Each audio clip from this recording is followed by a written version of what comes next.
मेष राशि वाले बंधुओं, आप सभी का हृदय से अभिनंदन है मेष मंथन भिंड यूट्यूब चैनल में। तो मेष राशि वालों, ध्यान से समझिए, सोने से पहले केवल एक बार कर लीजिए यह एक गुप्त क्रिया। एक बहुत ही शक्तिशाली दिव्य वैदिक शब्द है, या यूं कहें कि महामंत्र है। इसे केवल आपको एक बार बोलना है, एक बार अपनी मनोकामना बोलनी है। मनोकामना इस एक दिव्य शब्द से पहले और इस एक दिव्य शब्द के प्रयोग के बाद बोलनी है। उसके बाद आप खुद देखेंगे कि रात के समय सपने में आपको दिव्य शक्ति दर्शन देगी। जो दिव्य शक्ति इस महामंत्र से जुड़ी हुई है वह स्पष्ट तौर पर आपको संकेत देगी और आपका मार्गदर्शन करेगी। इसी के साथ साथ अगले ही दिन से आपके जीवन में जो रुकावटें हैं एक एक करके हटने लगेंगी। शत्रु बाधाएं हैं, लोग आपको परेशान कर रहे हैं, कर्जा बहुत बढ़ गया है, या फिर किसी प्रकार की धन की समस्या है कि पैसा आता नहीं है। आप मेहनत बहुत करते हैं लेकिन आपकी मेहनत का आपको फल ही नहीं मिलता है। दुकान खोली है, दूसरों की दुकान ठीक चलती है, अच्छी चलती है, लेकिन आपकी दुकान पर ग्राहक आते ही नहीं है। जैसे किसी ने बांध दिया हो आपके व्यापार को, आपकी बुद्धि, आपकी खुशियों और आपके जीवन को पूरी तरह से किसी ने बांध दिया है। कई प्रकार की नकारात्मकताएं होती हैं, तंत्र मंत्र की क्रियाएं भी होती हैं। खास तौर से होली और इसके बाद विशेष तांत्रिक क्रियाएं सक्रिय हो जाती हैं, क्योंकि यह समय तंत्र मंत्र के लिए बेहद प्रबल होता है। तो ऐसे में आपको अपना रक्षा कवच खुद बना लेना चाहिए।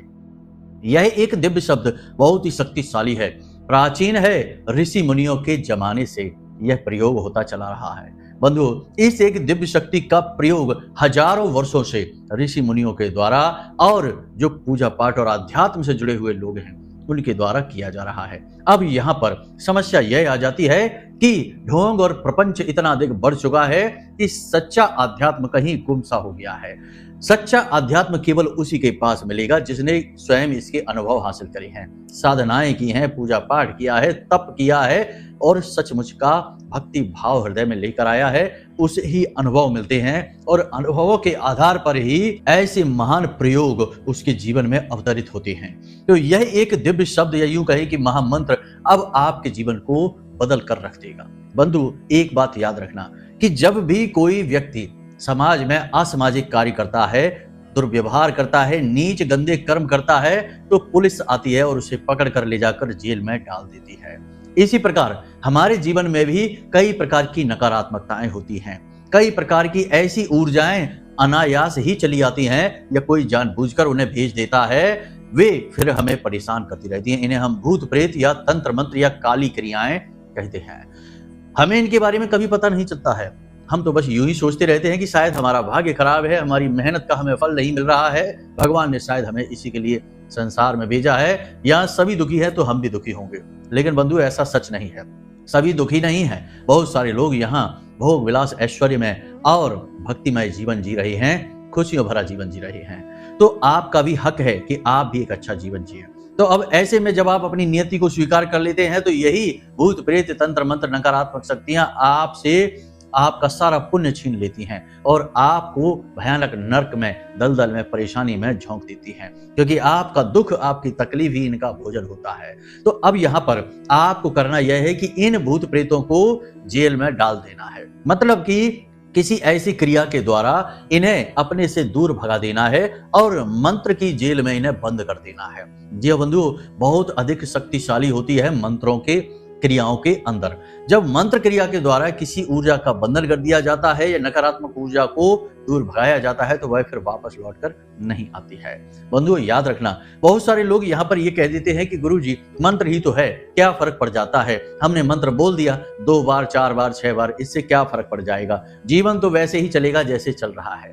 बंधु, ऐसे लोगों को मंत्र की शक्ति का, शब्द की शक्ति का कोई ज्ञान नहीं है, आभास नहीं है। आपको शब्द की शक्ति का आभास तो होगा ही नहीं है। तो चलिए एक उदाहरण से समझ लेते हैं। अगर कोई व्यक्ति आपसे प्रेम से बात करता है तो आपकी भावनाएं प्रबल हो जाती हैं, उसके लिए अच्छा महसूस करने लगते हैं आप।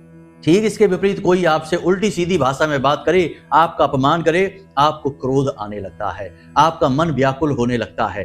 अभी उस व्यक्ति ने आपसे कुछ किया नहीं है, आपको छुआ भी नहीं है, आपको उसने टच भी नहीं किया है, केवल बोला ही है, कुछ ऐसी बातें बोली जो आपको बिल्कुल अच्छी नहीं लगी और आपको क्रोध आने लगा।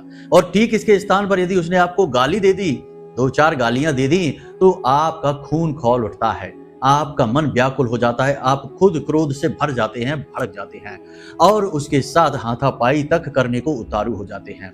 लेकिन उसने तो आपको छुआ भी नहीं है, उसने तो आपके साथ कुछ किया भी नहीं है, सिर्फ आपके लिए कुछ शब्द बोले हैं दूर बैठकर। सोचिए कि कुछ शब्द जो कि अनायास ही यूं ही प्रयोग में आ जाते हैं, उन शब्दों का आपके ऊपर इतना गहरा प्रभाव हुआ कि आपकी भावनाएं पूरी तरह से बदल गई। तो जब विशेष दिव्य शक्तियों को आकर्षित करने वाले प्रयोगों द्वारा सिद्ध किए गए मंत्रों का प्रयोग किया जाएगा, तो दिव्य शक्तियों के ऊपर उनका कितना गहरा प्रभाव पड़ेगा। बंधु, मंत्रों को कभी हल्के में मत लेना। मंत्र के अंदर हर एक शब्द जो प्रयोग किया जाता है वह विशेष प्रकार की वाइब्रेशंस को लेकर चलता है, यानी कि विशेष तरंगे होती हैं उस शब्द के उच्चारण में। और जब आप उस शब्द और अक्षर का उच्चारण करते हैं तो वे तरंगे सीधे उस दिव्य शक्ति को आपकी ओर आकर्षित करने लगती हैं। मंत्रों की शक्ति बहुत अधिक है। तो कैसा हो कि आज आपको हम एक ऐसा महामंत्र बता दें जिसके प्रयोग से आपके सारे शत्रुओं का नाश हो जाए, सारी दुख तकलीफ बाधाएं आपकी समाप्त हो जाएं और धन लक्ष्मी स्वयं चलकर आपके घर के दरवाजे तक आ जाए। जी हाँ बंधु, इस एक महामंत्र में कई दिव्य शक्तियों का सानिध्य है, यूं कहें कि समावेश है। लेकिन मुख्य तौर पर यह मंत्र महामाई 8वीं महाविद्या मां बगलामुखी को समर्पित है। मां बगलामुखी हमारी आराध्य हैं, हम उन्हीं के भजन और उन्हीं की क्रियाओं में दिन रात डूबे रहते हैं। तो आज हम आपको उन्हीं महाविद्या का महामंत्र देने जा रहे हैं। और एक खास बात यहां पर हम आपको बता दें कि इस मंत्र का प्रयोग करने के लिए आपको इसे सिद्ध करने की कोई आवश्यकता नहीं है, यह पहले से ही सिद्ध मंत्र है। गुरु की कोई आवश्यकता नहीं है, क्योंकि यह मंत्र हम आपको दे रहे हैं तो हम इस नाते आपके गुरु हुए और गुरु शिष्य परंपरा के अंतर्गत ही यह मंत्र आपको प्राप्त हो रहा है। तो ये दो बाधाएं, यह कुतर्कियों के ये दो सवालों के जवाब आपको पहले ही मिल गए। अब आप निसंकोच होकर आप इस मंत्र का प्रयोग करना। विधि विधान हम आपको सब बताने वाले हैं और कुछ सावधानियां भी आपको बताएंगे।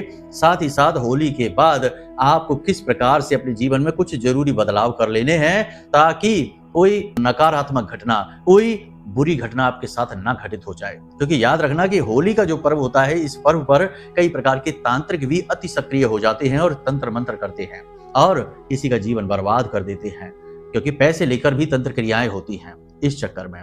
तो कहीं आप ऐसी किसी क्रिया की चपेट में ना आ जाएं, तो हम इसके लिए कुछ विशेष सावधानियां आपको बताएंगे। बस इन सब सावधानियों को रखना है, इस मंत्र का प्रयोग करना है और आप देखेंगे कि कैसे आप दिन रात कामयाबी की सीढ़ियां चढ़ते चले जाएंगे। चलिए बंधुओं, तो कार्यक्रम को आपको अंत तक देखना है और इसी के साथ साथ कार्यक्रम के हर एक विषय बिंदु को अच्छी तरह से अपने दिमाग में बिठा लेना है ताकि बाद में कोई गलती ना हो जाए। क्योंकि ऐसे महान ज्ञान को लेकर आने वाले कार्यक्रम कभी कभी ही बनते हैं, रोज रोज ऐसा ज्ञान नहीं आता है, तो इस ज्ञान का सम्मान आवश्यक है। चलिए बंधुओं, कार्यक्रम को शुरू करते हैं। कमेंट में पूरे भक्तिभाव से लिख डालिए, जय माई की, जय मां भद्रकाली। महामाई आपकी हर एक मुसीबत को दूर करेंगी, आपकी हर मनोकामना पूर्ण करेंगी, हमें पूर्ण विश्वास है। कुंडली का आकलन जरूर कराना चाहिए, क्योंकि अगर आप खूब मेहनत करने के बाद भी यदि कामयाबी हासिल नहीं कर पा रहे हैं तो कहीं ना कहीं कुंडली में कोई दोष है, कोई नकारात्मक ग्रह योग है। उसका जब तक निराकरण नहीं होगा, उससे छुटकारा प्राप्त नहीं होगा, तब तक आपको कामयाबी हासिल नहीं हो सकती। उपाय चाहे कितने ही करते रहिए। ठीक है, तो प्रेम से बोलो जय माई की, जय माई की गुरु जी। तो चलिए बंधुओं, बात करते हैं इस एक महामंत्र की और महाविद्या की। बंधुओं, याद रखना कि जब भी आप इस मंत्र का प्रयोग करने चलें तो मन में इस महाविद्या के लिए यानी कि मां बगलामुखी के लिए भाव अवश्य बनाकर रखें, क्योंकि आपका उद्धार मां बगलामुखी ही करेंगी, क्योंकि उन्हीं को समर्पित यह मंत्र है। वैसे तो यह अन्य कई प्रकार की दिव्य शक्तियों को भी अपने साथ लेकर चलेगा, लेकिन यह मां बगलामुखी का विशेष महाशक्तिशाली मंत्र है। तो आपको कैसे इसे प्रयोग करना है, जरा ध्यान से बारीकी से इस बात को समझना है। लेकिन इससे पहले कुछ सावधानियां अनिवार्य है। पहली चीज तो यह है कि आप इस प्रयोग को किसी भी दिन से शुरू कर सकते हैं, दिन की कोई विशेष बाध्यता नहीं है, परंतु आपको खुद का शुद्धिकरण करना अनिवार्य है। याद रखना बंधुओं कि मंत्र बेहद पवित्र ऊर्जाओं को लेकर आते हैं और आपने यदि अपवित्र तन और मन के साथ इन मंत्रों का प्रयोग कर लिया तो इनका आपको दुष्परिणाम भी भुगतना पड़ सकता है, क्योंकि यह जो मंत्र है यह मां बगलामुखी को समर्पित है। और मां बगलामुखी वैसे तो राजसिक सिद्धि हैं, राजसिक देवी हैं, लेकिन ये शक्ति का स्वरूप हैं, तो इनके दुष्परिणाम आपको भुगतने पड़ सकते हैं यदि आपने इनके प्रयोग का सही विधि विधान नहीं माना, आत्म शुद्धिकरण का आपने कार्य नहीं किया। तो आत्म शुद्धिकरण के लिए आपको 3 महत्वपूर्ण कार्य करने होंगे। सबसे पहले आपको अपने शब्दों पर और अपने परिवेश पर ध्यान देना होगा। आपको अपशब्दों का प्रयोग बंद कर देना है। जिस दिन से आप निर्णय लेंगे कि इस मंत्र का प्रयोग आज रात से शुरू करेंगे, उसी दिन से आपको अपशब्दों का प्रयोग छोड़ देना है। आपको मन में यह विचार लेकर आना है कि आप गलत भाषा का प्रयोग नहीं करेंगे, किसी के लिए गाली गलौज अपशब्द नहीं निकालेंगे और किसी का अपमान नहीं करेंगे। मतलब कि किसी के दिल को आप नहीं दुखाएंगे। क्योंकि देखिए बंधु, हमने आपको अभी बताया था कि शब्दों में शक्ति बहुत होती है।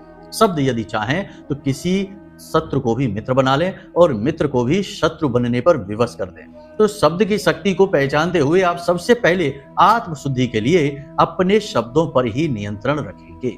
गलत शब्दों का प्रयोग आप भूल कर भी नहीं करेंगे। पहला काम तो आपको यही करना है। दूसरा काम आपको क्या करना है? दूसरा काम आपको यह करना है कि अपने आहार पर और अपने व्यवहार पर आपको नियंत्रण रखना है। यानी आप क्या भोजन खा रहे हैं। सबसे पहले कि जितने भी मादक पदार्थ हैं, नशीले पदार्थ हैं, उनका प्रयोग आपको बंद करना होगा। जैसे कि बहुत से लोग शराब पीते हैं, बहुत से लोग तंबाकू वगैरह का सेवन करते हैं, बहुत सारे लोग धूम्रपान करते हैं। तो उल्टी सीधी चीजें आपको प्रयोग नहीं करनी है। मांसाहार आदि का प्रयोग नहीं करना है। और अगर हो सके जितना उतना घर का भोजन खाइए और साधारण भोजन खाइए, कम मसालेदार भोजन खाइए। क्योंकि ये जो महाविद्याएं हैं, इनका आगमन होगा आपके इस मंत्र के द्वारा। तो अब ऐसे में देवी ये कभी नहीं चाहेंगी कि जो भी उनका आवाहन कर रहा है अपने जीवन के दुखों को दूर करने के लिए, वह व्यक्ति दूषित आहार को ग्रहण करता हो। तो आपको इस तरीके के भोजन व्यसन त्याग देने चाहिए। दिन में सोना नहीं है, यह विशेष बात। और साफ सुथरे कपड़े पहनना है। गंदे मैले कुचैले वस्त्र या फिर एक दिन पुराने वस्त्र भी आपको नहीं पहनने हैं। प्रतिदिन धुले हुए वस्त्र ही आपको पहनने हैं। अपने ही जूते चप्पल वगैरह प्रयोग करें। किसी और के वस्त्र, किसी और के जूते चप्पल वगैरह आपको प्रयोग नहीं करने हैं। यह तो आहार और विहार का नियम है। साथ ही साथ आप किसके साथ उठ बैठ रहे हैं, किस जगह पर उठ बैठ रहे हैं। कहीं कोई शराबी बैठी है तो आपको वहां नहीं बैठना है। कोई उल्टी सीधी बातें कर रहा है, किसी की चुगली कर रहा है, किसी के बारे में अनाप शनाप बातें कह रहा है, ऐसे वातावरण में आपको नहीं बैठना है। यहाँ से आपको दूर रहना है।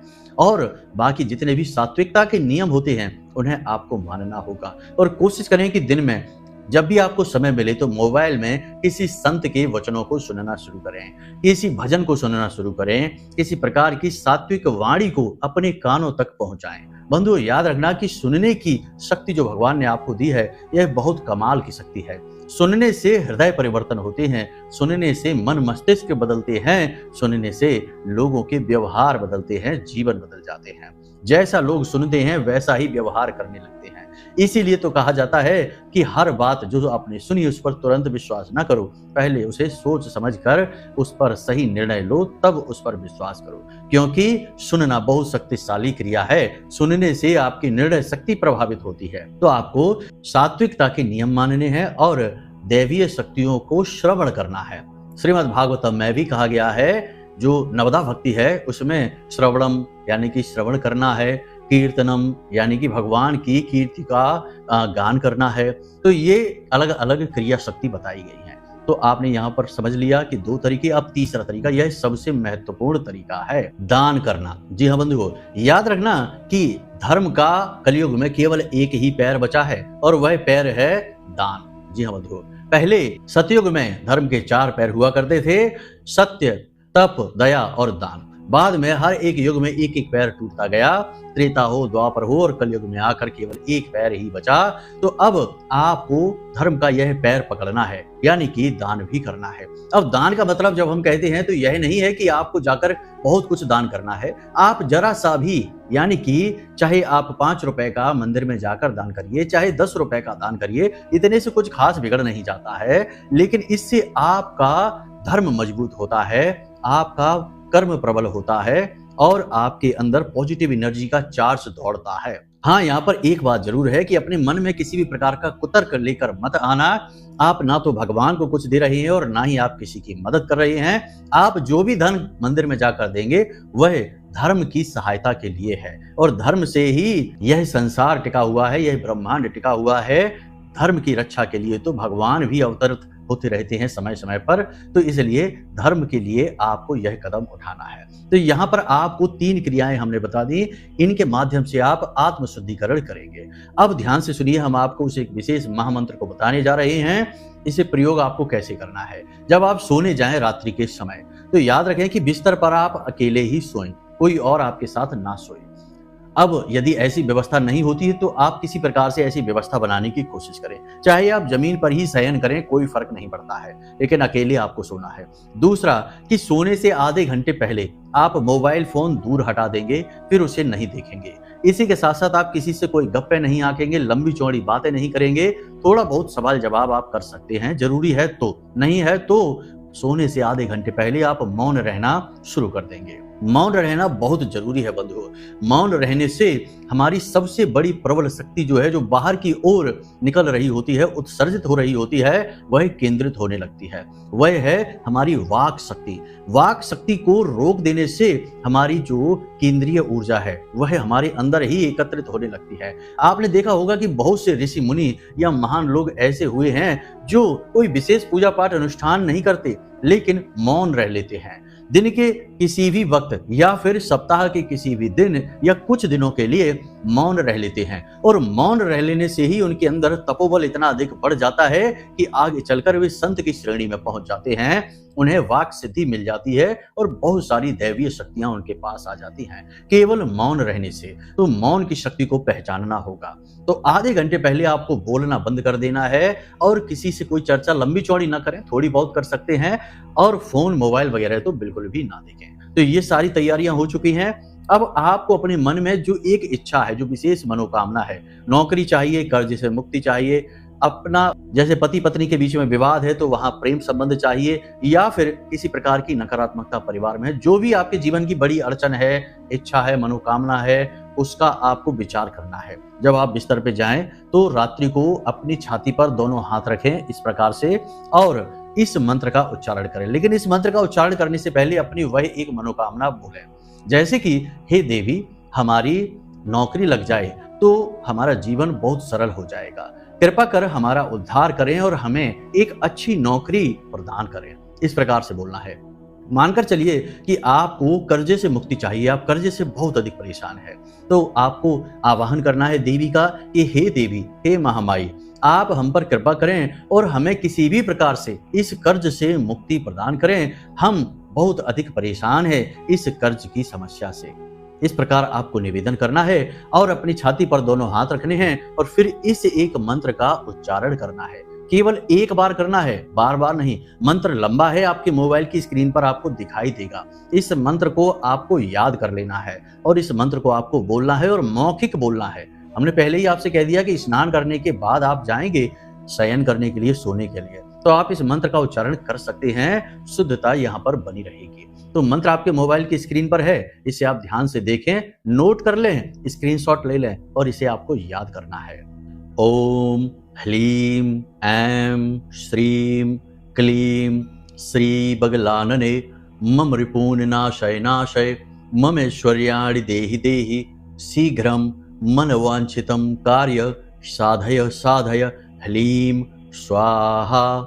इस प्रकार से आपको इस मंत्र का उच्चारण करना है और इस मंत्र का उच्चारण करने के बाद आपको फिर से बोलना है महामाई से अपनी उसी एक इच्छा मनोकामना के बारे में जो हमने आपको अभी बताया था। मान लो कि कर्जे से आप मुक्त होना चाहते हैं तो फिर से छाती पर हाथ तो आपके रखे ही हैं, महामाई माँ बगलामुखी के स्वरूप को अपनी आंखों में याद करते हुए, मन में याद करते हुए, और बोलना है कि महामाई, हम कर्जे से बहुत अधिक परेशान हैं, आपकी शरण में हैं, आप हमें किसी भी प्रकार से करिए, इस कर्जे से मुक्त करिए, हम आपकी शरणागत हैं। इस प्रकार आपको विचार करना है और फिर सो जाना है। इस क्रिया को आपको लगातार करना है। पहले तो 1 दिन, 2 दिन, 3 दिन, 3 दिन में ही इसके परिणाम आपको दिखाई देने शुरू हो जाएंगे। लेकिन यदि 3 दिन में भी काम नहीं बनता है, क्योंकि क्रिया शक्ति यदि आपकी प्रबल नहीं है, कहीं ना कहीं किसी न किसी प्रकार का दोष है, तो फिर हो सकता है कि समय लगे। 3 दिन नहीं तो 6 दिन, 7 दिन, 9 दिन। 9 दिन के अंदर अंदर यह क्रिया 100% फलित हो जाती है। और इस क्रिया के कोई दोष नहीं है, बशर्ते कि हमने आपको बताया कि आपको अपने ऊपर काम जरूर करना होगा। 3 नियमों को मानते हुए अपने ऊपर आप कार्य करिए। इस मंत्र में बहुत अधिक शक्ति है बंधुओं, यह महामंत्र कहा जाता है। इस मंत्र को आप ध्यान से समझिए। ओम ह्लीम ऐम श्रीम क्लीम। यहाँ पर माँ बगलामुखी, माँ भद्रकाली और श्री विद्या यानी कि माँ लक्ष्मी का नाम लिया जा रहा है। और ऐम यहाँ पर शुद्धिकरण के लिए है। वाणी पर किसी भी प्रकार की अशुद्धता होगी तो उसे शुद्ध करने के लिए है। इस मंत्र के अंदर ही कहा गया है कि मम रिपून नाशय नाशय, यानी कि आपके जो भी शत्रु हैं उनका नाश हो जाए।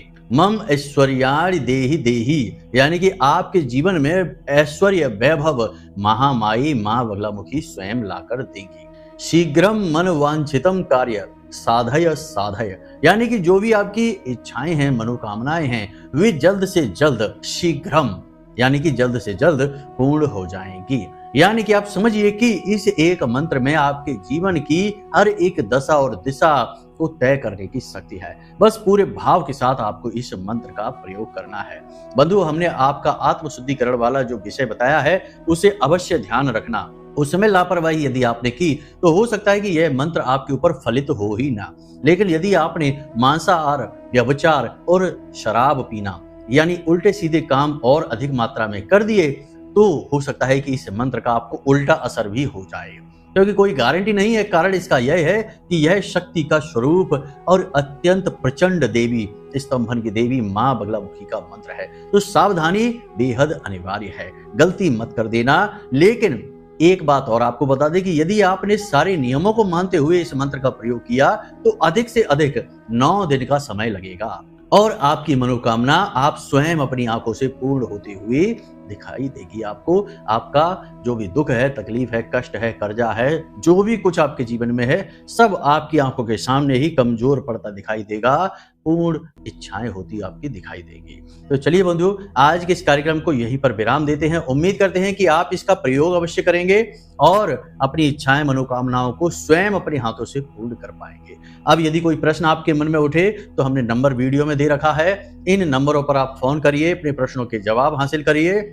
या फिर कुंडली का विश्लेषण कराना है तब भी इन्हीं नंबरों पर फोन करिए, कुंडली का विश्लेषण कराइए और आपके जीवन में मूल समस्याएं हैं, उनका कारण क्या है, जड़ क्या है, क्या दोष हैं, कौन सी दशा है, कौन सी महादशा है, सारी जानकारी प्राप्त कर लीजिए और विशेष उपायों के माध्यम से जो आपकी कुंडली के आधार पर हैं, इन उपायों के माध्यम से अपने जीवन को सरल बना लीजिए। तो चलिए बंधुओं, कार्यक्रम को यहीं पर विराम देते हैं। हमेशा हंसते रहिए, मुस्कुराते रहिए, सकारात्मक रहिए और महामाई पर अपनी आस्था और विश्वास बनाकर रखिए, क्योंकि आपका उद्धार तो वहीं से होना है। तो प्रेम से बोलिए जय माई की। महामाई आपका कल्याण करेंगी। धन्यवाद।